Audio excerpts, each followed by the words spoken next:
Morning everyone, it's 8:40 in the morning and I am in Egypt. So my brain really can't comprehend right now. Not only am I driving through a desert wasteland, this is country number 35. This is the end of the road. I cannot believe it.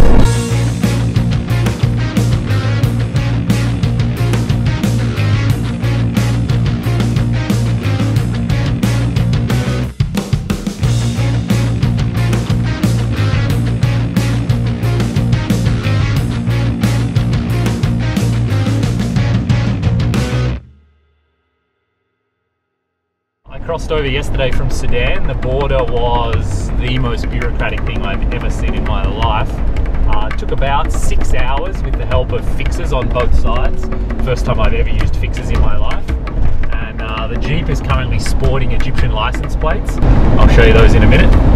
So yeah, I'm in southern Egypt and I'm right in the thick of trying to organise shipping the Jeep right now.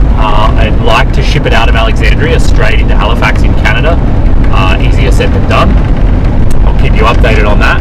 But for now, yeah, I'm driving through this desert wasteland. It is severely windy. You can, I'm sure, hear it beating on the Jeep right now. The Jeep's working overtime just to maintain 60 miles an hour. And unfortunately here in Egypt, I'm not going to put the GoPro outside the Jeep on the mirror like I usually do. I've heard some stories that the police here really don't like that, and in fact will confiscate your GoPro and not give it back if they find it. So my plan is just to do some filming like this. I guess unfortunately Egypt might not be the best filmed country I've ever been through, but yeah, it is what it is. So I camped on the Nile River last night right next to a temple, and heading to more temples today. So yeah, country number 35. This is mind-blowing. I'm almost at the end. I pass through Aswan on the Nile River, where I finish up some paperwork for the Jeep before moving further north to Luxor, also right on the river and home to the massive Karnak Temple. I spend almost an entire day wandering around this place, and the size is staggering. I saw awesome temples in Sudan, but this thing is so much bigger in every possible way. Of course, there are also tens of thousands of tourists getting around, which, after having been in Sudan for so long, is a little hard to take. While in Luxor, I also check out the street market where I see tons of cool culture, and then finally, I transfer the gas out of my auxiliary tank. That gas has actually been in there since Djibouti, so I've crossed all of Ethiopia and Sudan, keeping that auxiliary tank full just in case I couldn't buy any on the black market. Here in Egypt, there's no worries about shortages, so I finally don't need to drive with that tank full anymore. Here I am heading over to the coast of Egypt, and I had no idea. Check out these mountains that I'm driving through. This place is absolutely stunning. I just wild camped last night out here in these mountains, and really peaceful, nobody around, amazing stars. These are like the mountains, I guess, and then I'm gonna 30 k's or so, about 15 miles from the ocean, and so I guess I'm gonna drop down maybe a few hundred feet and then be on the Red Sea, which from all accounts is supposed to be stunningly beautiful. So I'll have to show you what that looks like when I get there. So yeah, Egypt just keeps dishing up the surprises. It is an enormous country, and near the river everything is extremely green and lush, and as soon as you get away from the river it's just a desert like this. So yeah, check these mountains out.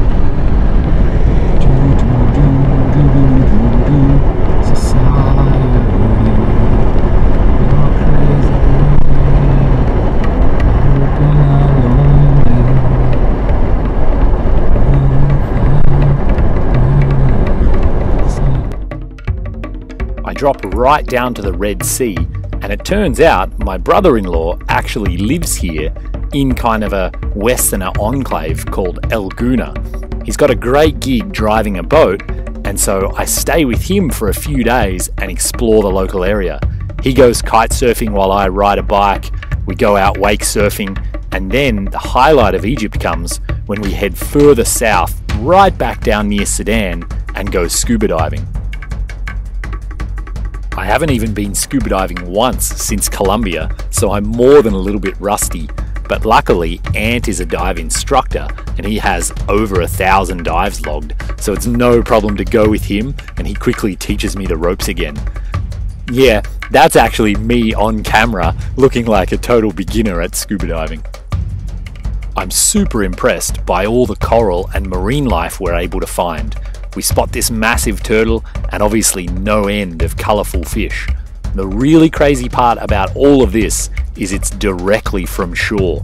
We walked into this, scuba dived for our half an hour, and then walked back out again. We could have paid more money to take a boat out to a further reef, but we just didn't need to. The diving was this good right from shore. This stuff is not deep and it's not hard to get to. We also went out wake surfing, and I'm proud to say I stood up on just my second attempt. Finally, I tear myself away from paradise and head for the big city of Cairo. So I'm here in Cairo and it's really hard to believe right now, but I'm at the pyramids of Giza, and this has been something I've been thinking about for so long. I can hardly even believe that it's real. You'll be able to see that there in the rear view mirror, what's behind me. So I just jumped out and took a whole bunch of photos. Let me just drive here for a second and I'll show you the view.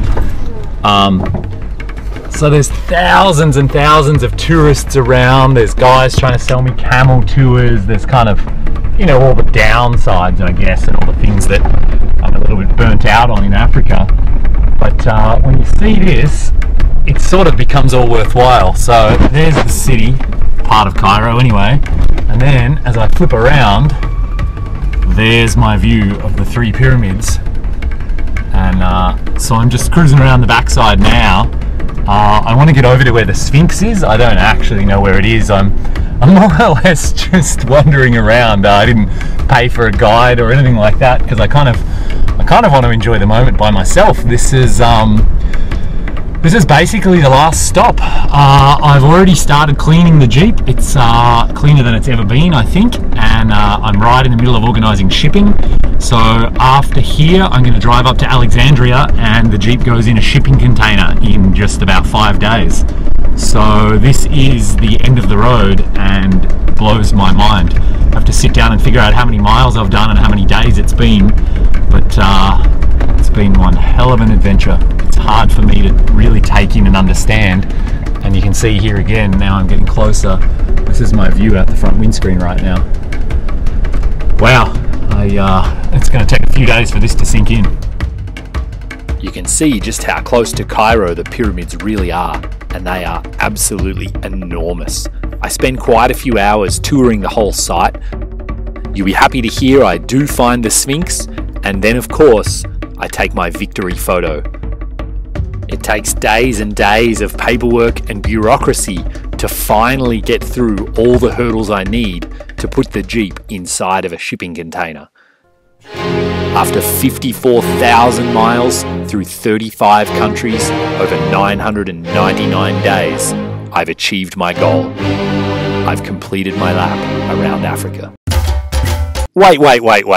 What happened next? Well, the Jeep sailed across the ocean and I flew.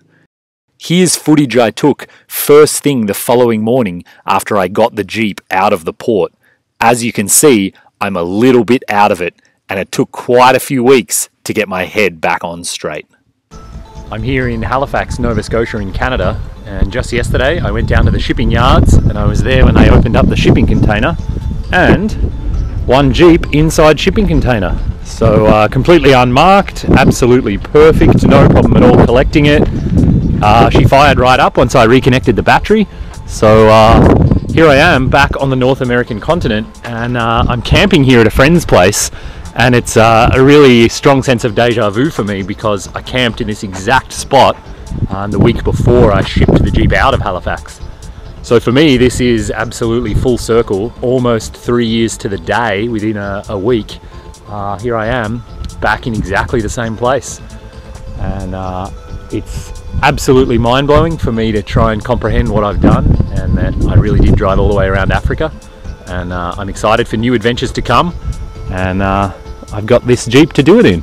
So stay tuned for plenty more updates. I need to do a walk around on the Jeep, I need to tell you the pros and cons about how it worked, and I also have a little special something I've been filming all the way around Africa that I haven't shown you yet.